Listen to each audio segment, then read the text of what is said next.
तो सभी स्टूडेंट्स जो अभी क्लास 12 में है उनका एक कॉमन डाउट होता है, एक कॉमन क्वेरी होता है कि how to revise class 11th को क्लास 12 के साथ कैसे रिवाइज करें और कौन कौन से चैप्टर्स क्लास 11th के हैं जिन पर ज्यादा ध्यान देना चाहिए। It's quite natural. जब मैं भी प्रिपरेशन कर रहा था, जब मैं क्लास 12 में था, तो मुझे भी ये प्रॉब्लम आती थी कि how to simultaneously revise class 11th along with class 12. So it's a common problem. So if you are also facing this problem, no need to worry, just check out the full video.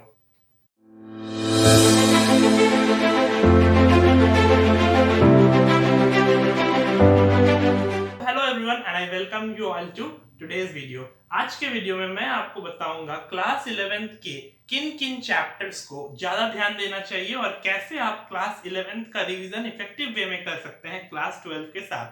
So let's talk about today. So it's almost end of October और नवंबर start होने वाला है। आपका जो main exam होता है, जो main आपका जो फाइनल एग्जाम है, that is JEE advance, that will be in may. So you have almost 6 months for that. But इसके बीच में आपको देना होता है जेई मेंस और बोर्ड का एग्जाम। और बोर्ड एग्जाम भी काफी इंपॉर्टेंट है। अगर आपने बोर्ड में अच्छा परफॉर्म नहीं किया तो आप जेई एडवांस के लिए एलिजिबल भी नहीं होंगे।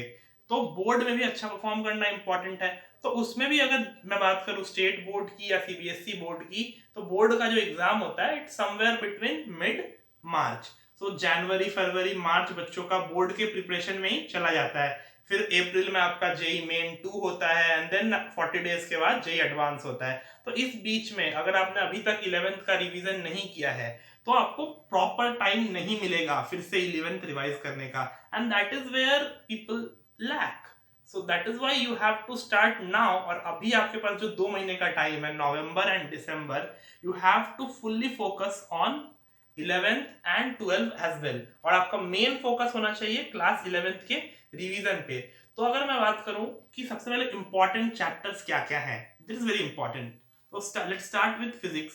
तो फिजिक्स में जो स्टार्टिंग का पोर्शन है, लाइक तुम्हारा unit and dimension, kinematics, Newton's law of motion, work energy, ये काफी इजी है। तो इसको आप बहुत जल्दी रिवाइज कर सकते हो।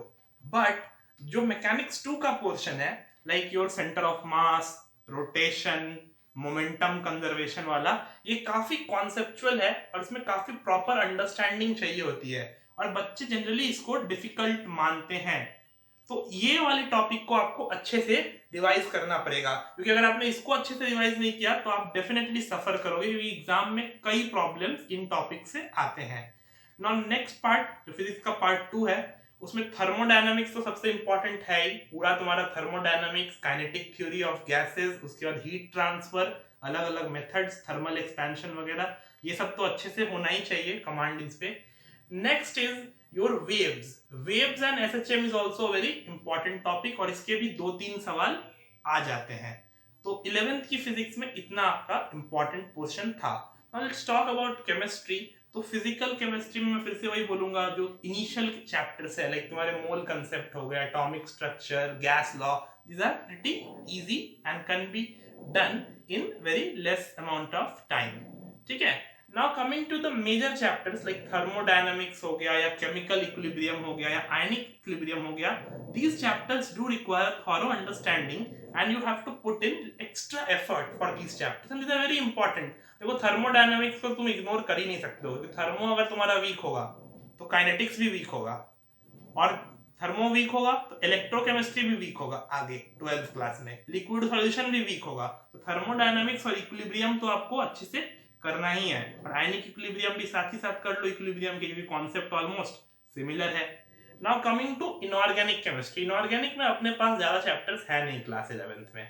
अपने पास पीरियोडिक टेबल होता है, बॉन्डिंग होता है, एस ब्लॉक, और ग्रुप 13 एंड 14 होता है, राइट। सो ग्रुप 13-14 तो इंपॉर्टेंट है ही, उसको तुम पी ब्लॉक के साथ रिवाइज करना ही, क्लास 12 वाला जब पी ब्लॉक रिवाइज करोगे तब। अभी सबसे इंपॉर्टेंट है तुम्हारे लिए chemical bonding. It is like the ABCD of inorganic chemistry. अगर आपका केमिकल बॉन्डिंग वीक है या आपको केमिकल बॉन्डिंग समझ में नहीं आ रहा है तो आप इनऑर्गेनिक के काफी कॉन्सेप्ट्स में आपको दिक्कत होंगी। तो आपके पास अभी अच्छा मौका है कि केमिकल बॉन्डिंग अच्छे से एकदम रिवाइज कर लो।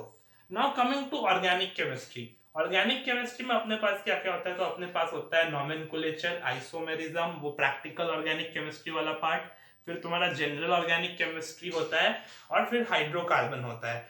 तो देखो हाइड्रोकार्बन और जनरल ऑर्गेनिक केमिस्ट्री बहुत ही इंपॉर्टेंट चैप्टर है, इसको आप इग्नोर करने की सोच ही नहीं सकते हो।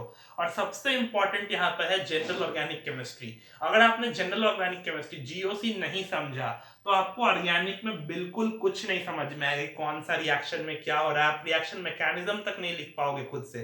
तो जनरल ऑर्गेनिक केमिस्ट्री समझना बहुत इंपॉर्टेंट है। तो इट्स हाई टाइम कि if your GOC is weak, so do invest time in revising GOC and GOC को पक्का करो, ठीक है। Now coming to mathematics. Mathematics में 11th का जो सबसे इंपॉर्टेंट पोर्शन है, जिसको आप इग्नोर करने की सोच ही नहीं सकते हो, दैट इज कोऑर्डिनेट ज्योमेट्री। हर साल कोऑर्डिनेट ज्योमेट्री के 3 से 4 सवाल आते हैं, ये तो डायरेक्ट हो गए। इसके कई सारे क्वेश्चंस में इनडायरेक्ट एप्लीकेशन भी होता है, लाइक कई बार एरिया अंडर द कर्व का क्वेश्चन या कैलकुलस के क्वेश्चन में भी आपको टैंजेंट नॉर्मल निकालने आ जाता है, तो वहां पे भी आपको कोऑर्डिनेट के टेक्निक्स यूज किए जा सकते हैं।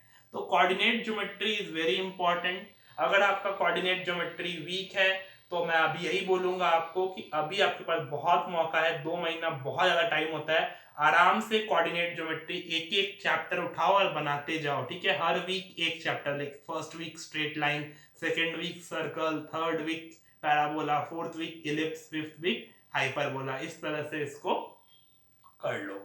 नाउ उसके बाद जो इंपॉर्टेंट पोर्शन होता है, लाइक अलजेब्रा का पोर्शन, इसमें काफी सारे चैप्टर्स है, तुम्हारे सीक्वेंस एंड सीरीज हो गया, बाइनोमियल हो गया, परमुटेशन कॉम्बिनेशन हो गया, और उसके बाद तुम्हारा कॉम्प्लेक्स नंबर हो गया, क्वाड्रेटिक इक्वेशन हो गया, इन सभी से मिला जुला कर एक एक क्वेश्चन पर टॉपिक आता है। तो आप अलजेब्रा भी इग्नोर नहीं कर सकते हो, खास करके तुम्हारा परमुटेशन कॉम्बिनेशन और बाइनोमियल वाला पार्ट, क्योंकि वो काफी रिलेटेड है। अगर आपने बाइनोमियल और परमुटेशन अच्छे से कर लिया तो आपके 2 से 3 क्वेश्चन तो पेपर में आराम से हो जाएंगे। उसी तरह से कॉम्प्लेक्स नंबर भी काफी इंपॉर्टेंट है, कॉम्प्लेक्स नंबर को भी आप इग्नोर ना करो तो अच्छा होगा, ठीक है। तो that's all for important chapters of class 11th। इसी तरह से मैंने एक इंपॉर्टेंट चैप्टर फॉर क्लास 12 का वीडियो भी बनाया है, तो do check that out as well, okay. Now coming to the most important question, कि अब मैंने आपको चैप्टर्स तो बता दिया कि क्या क्या इंपॉर्टेंट है, अब इनका करना क्या है। तो you have to do a SW analysis. What is SW analysis? SW is strength and weakness. तो जो भी मैंने आपको चैप्टर्स बताए, आप सबसे पहले मार्क करो कि कौन सा चैप्टर आपका स्ट्रेंथ है और कौन सा चैप्टर आपका वीकनेस है, ठीक है। तो जो चैप्टर आपके स्ट्रेंथ है, यानी कि आपके स्ट्रांग है, उसमें आपको कम एफर्ट डालने की जरूरत है, because already you know that chapter pretty well, so maybe you can do it in the end, और maybe you can put in less time compare to those chapters which are your weakness. तो दो भी chapter तुम्हारे weakness में identify हो रहे हैं, उन चैप्टर्स में तुम्हें कम से कम 2 से 3 दिन तो देना पड़ेगा, उन चैप्टर के आपको ज्यादा से ज्यादा प्रॉब्लम्स बनानी पड़ेंगी, ताकि वो आपका वीकनेस भी स्ट्रेंथ बन जाए। और at the end of the day your goal should be कि जो भी मैंने यहाँ पे चैप्टर्स बताए वो बहुत ही मेजर चैप्टर्स है, जिनको इग्नोर करने की गलतियां आप कर ही नहीं सकते। तो वो सारे के सारे चैप्टर तुम्हारे स्ट्रेंथ होने चाहिए, ना कि वीकनेस। अगर अभी वीकनेस है, कोई बात नहीं, हमारे पास 2 महीना है, हम अभी उस पर काम करेंगे। और कैसे काम करेंगे? देखो, मुझे पता है तुम सबके पास अभी भी बहुत सारा काम हो रहा होगा, तुम्हारा 12th का ऑनगोइंग सिलेबस होगा, टेस्ट सीरीज होगा, कुछ अलग अलग प्रॉब्लम सबके लाइफ में ही होता है, but you have to understand that it's for your good only, so you have to cut short your leisure time। अगर तुम्हारा जो भी apart from study जो भी तुम्हारा टाइम वेस्ट का आवर है, वहां से थोड़ा टाइम निकालो और इधर इन्वेस्ट करो। जो भी तुम फ्री टाइम मिल रहा है, या तुम कुछ अगर एक्स्ट्रा पढ़ते हो तो अभी उसको हॉल्ट करो, और अभी 11th का रिवीजन पे इसको फोकस करो, बिकॉज देखो ये इंपॉर्टेंट है, क्योंकि ये टाइम आपको दोबारा नहीं मिलने वाला। ट्रस्ट मी, होगा क्या ना कि तुम्हारा मार्च में या फरवरी में बोर्ड एग्जाम आएगा, तो तुम जनवरी से बोर्ड के पीछे लग जाओगे, पूरा का पूरा बोर्ड पे फोकस रहेगा तुम्हारा। बोर्ड खत्म होगा नहीं कि जेई मेन 1 आ जाएगा, और तुमने अगर 11th रिवाइज नहीं किया होगा तो तब तुम हो जाओगे पैनिक, और पैनिक में तुम नहीं करोगे अच्छा परफॉर्म, और तुमने अगर मेंस में परफॉर्म अच्छा नहीं किया तो तुम्हारा कॉन्फिडेंस जाएगा डाउन, और अगर कॉन्फिडेंस डाउन हो जाएगा तो एडवांस के टाइम पे भी तुम उतना अच्छा परफॉर्म नहीं कर पाओगे। मतलब क्रोनोलॉजी समझिए, आप समझ रहे हैं ना, क्रोनोलॉजी को समझिए, ऐसा होता है, काफी केसेस में यही होता है, मोस्ट ऑफ द केस में यही होता है, वो एक्सेप्शनल केसेस ही होते हैं जहां लोग मेंस में अच्छा परफॉर्म नहीं करने के बाद भी एडवांस में बहुत अच्छा परफॉर्म करते हैं। तो हमारा गोल यही होना चाहिए कि हम मेंस में भी बहुत अच्छा परफॉर्म करें, एडवांस में भी बहुत अच्छा परफॉर्म करें और लाइफ के सारे एग्जाम में बहुत अच्छा परफॉर्म करें। तो उसके लिए अच्छी प्लानिंग की तो जरूरत है ही, तो इसलिए तो मैं आपको बता रहा हूँ अभी जो नवंबर दिसंबर का टाइम है ये एकदम बहुत सही टाइम है। 2 महीने है तुम्हारे पास, आराम से हर वीकेंड पे मतलब सैटरडे संडे तो तुम्हारे पास 8 दिन होंगे, 4 सैटरडे संडे मतलब 8 8 एक महीने में होगा, तो 16 दिन तुम्हें मिलेंगे एटलीस्ट वीकेंड वाले 2 महीने में। तो इन 16 दिन में तुम करने की कोशिश करो। नहीं हो रहा है तो और टाइम लगाओ, मतलब वीकडेज पे भी करो, थोड़ा टाइम निकालो, हफ्ते में 3 दिन करो, हफ्ते में 4 दिन करो, पर 11th को भी खत्म करके रखो, इससे तुम्हारा ही फायदा होगा। ठीक है।